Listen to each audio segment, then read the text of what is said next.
Ok, on continue avec l'école de la vie parce qu'aujourd'hui, l'école de la vie, c'est important. On continue avec l'école de la vie. L'école de la vie, arrivé au niveau de la maturation du cœur, tu es à l'extérieur avec tes amis et puis ils te frustrent, ils te blessent, ils te manquent, ils te montrent que toi, l'amour que tu leur donnes, eux n'en ont rien, ils n'en ont pas besoin même. Ça veut dire qu'ils n'ont rien à foutre avec ça.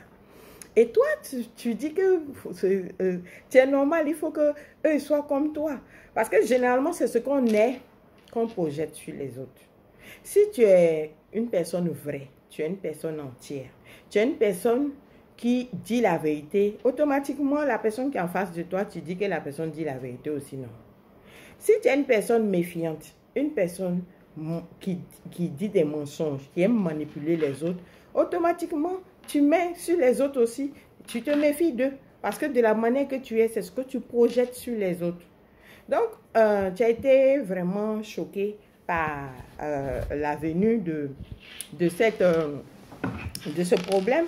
Et tu t'es retrouvé dans, par exemple, c'est un ami que tu portes dans ton cœur, ton conjoint que tu portes dans ton cœur, ou bien ton patron qui te néglige. Du coup, tu tombes dans un sentiment d'abandon et puis de rejet.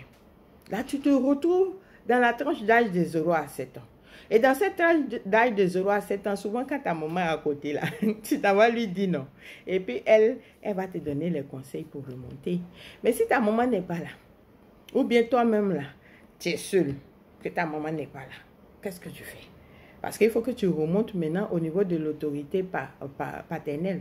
L'autorité paternelle va venir te rassurer que ce que tu ressens comme émotion, comme frustration, c'est normal. C'est ça la vie. La vie là, c'est la difficulté. Donc, tu es rassuré et tu remontes au niveau de ton adolescence où tu commences à t'identifier, à trouver que oui, tu es responsable. Non, il faut que tu te laisses pas marcher dessus. Il faut que tu aies une confiance en toi. Il faut que tu essaies de faire la part entre la vérité et le mensonge et de voir si c'est quel chemin tu vas choisir.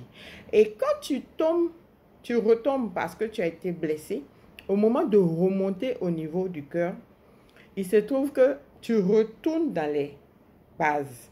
Mais dans ces bases-là, si tu n'as pas un bon charisme, ça veut dire que tu te retrouves, tu dis, bon, comme celui-là, il m'a fait du mal là. Moi aussi, là, je vais changer, je vais faire du mal aux gens. Donc, c'est ce que j'ai donné comme exemple la dernière fois. Parce que quelqu'un est venu te voler. Donc, comme ils t'ont volé là, toi aussi, tu as devenu voleur. Non. Tu prends les dispositions nécessaires. Donc, c'est à ce moment-là, quand tu quittes dans le capital déchu, là, tu as deux cas. Il y a deux cas.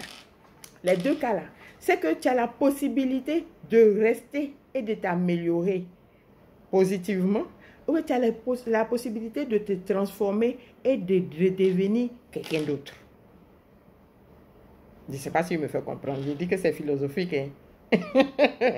Elle dit que tu es revenu, toi tu étais bien, non? Toi, ton cœur était bon.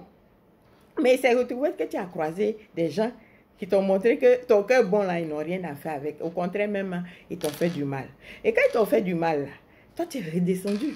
Donc, quand tu es redescendu pour remonter, là, tu vas changer de tactique. C'est ça qu'on appelle l'amélioration. En changeant de tactique, là, il ne faut pas te tromper de combat. Tu as t'élevé pour devenir mauvais. Non, tu ne deviens pas mauvais. Mais seulement, tu deviens prudent. Tu sais comment aimer. À s'arrêter là. Hein? Quand je dis que c'est philosophique, c'est philosophique. En tout cas, si je vous explique que vous comprenez, vous pouvez m'expliquer aussi. Allez, bon lundi à vous et tout à l'heure pour le cours. Santé.